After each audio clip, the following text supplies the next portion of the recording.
Hello, and welcome to my how-to video. Today, I'm going to be showing you how to cook a Dutch oven cobbler. First, we need to season the Dutch oven. To do this, we're going to use vegetable oil and paper towels.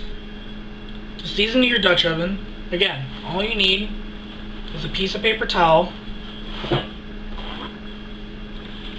and some vegetable oil. Open up your vegetable oil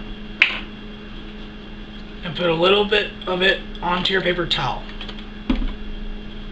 After that, just wipe the inside until there's a thin coating on the entire interior of the Dutch oven, like so.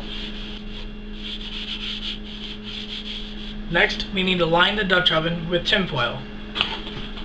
We do this so that way when we're done cooking and after we've eaten everything that's inside, it makes an easier cleanup process.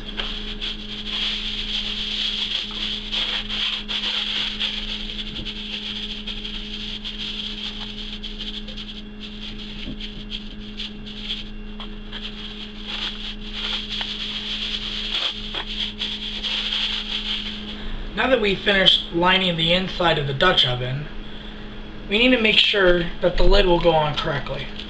So what we need to do is fold the tinfoil that is over the edge in, so that way when the lid goes on top, it seals correctly and we don't release heat out of the crack. Now it doesn't need to look pretty, but you want it so that there's no holes on the inside.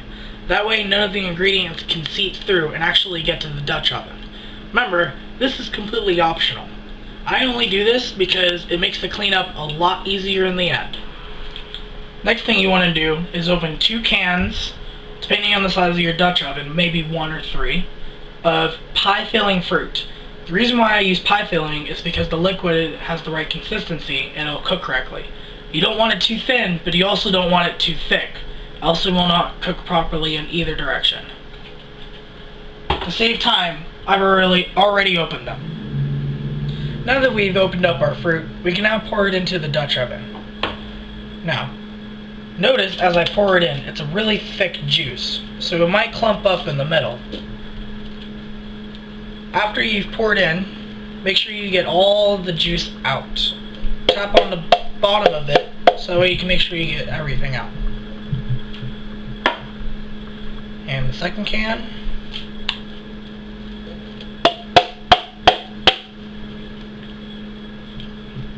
Want to make sure you get all the cherries out of it. Now, as you can see, it kind of stayed in the middle there. So what I like to do, I just pick up the Dutch oven and I shake it around a little bit. Make sure it's a nice, even layer. Your tinfoil lining might move around a little bit, but that's okay. It's keeping the cherries on the inside of the tinfoil and not touching the actual Dutch oven. Next thing we have to do is put the cake mix in. I usually do 2 cans of fruit and 2 cans of cake mix, just to keep an even ratio.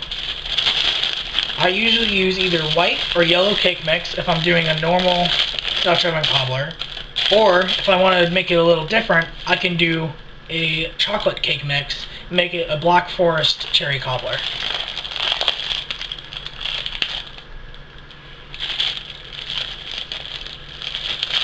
Now the most important thing when pouring in your cake mix is to not let the powder get packed. This will mess up the cooking process and it won't cook evenly. So you want it nice and loose going in and not all going in the same spot. You want to spread it around a little bit. Remember, you have 2 cake mixes, so you don't have to worry about filling in the space too much.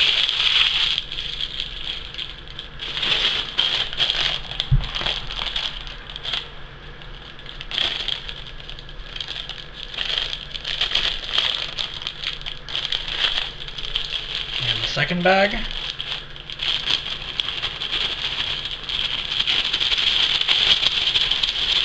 Now you see it starting to pile up in the center there. Try to pour what's left around the edges, so that way it's easier for you to spread it out afterwards. After you poured in your cake mix, you want a nice even spread. I use a fork, that way you don't accidentally pack it in. You just want to lightly spread it out. Avoid trying to press it down, because then you're going to end up packing the powder, and you don't want that. Try to make it as flat as you can get. We want it as flat because when you put the butter in, you don't want it piling into a single hole in the center and not getting to the rest of it on the outside. But you also don't want it going just to the outside and not getting to the center.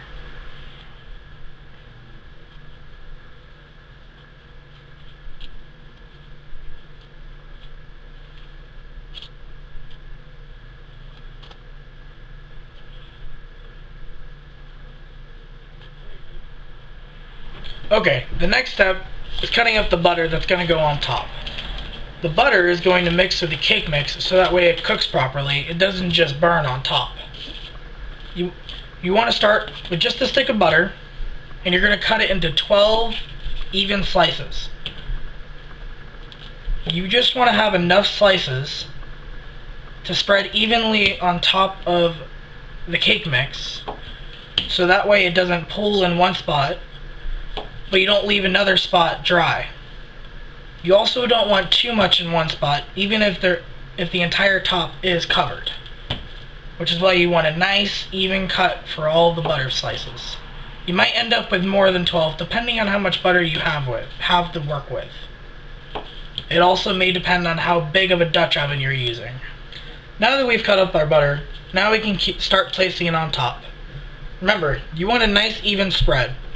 You don't want it all in one spot, but you also don't want it leaving any barren parts. If you end up with any extra pieces of butter, you may want to just break them up and put them in the smaller spaces.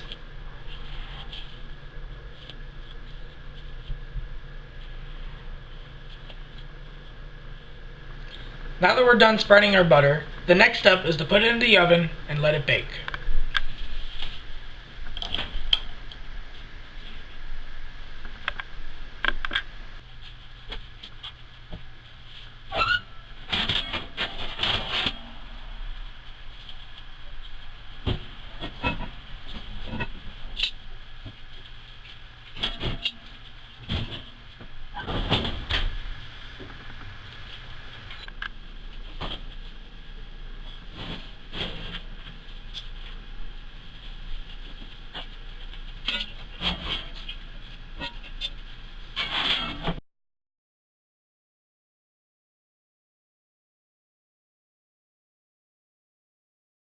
After the cobbler is finished cooking, you can go ahead and serve. If you would like to serve it with a scoop of ice cream, it goes great with it. After you have served your cobbler, for an easy cleanup, after you have served all of your cobbler, just push all of your tinfoil inwards and pull it all out. Now, there may be a chance that there may have been a hole somewhere in your tinfoil. Maybe from when you were serving, or maybe when you put the tinfoil in the first place. If that happened, there is probably some leakage from the cherry fluid.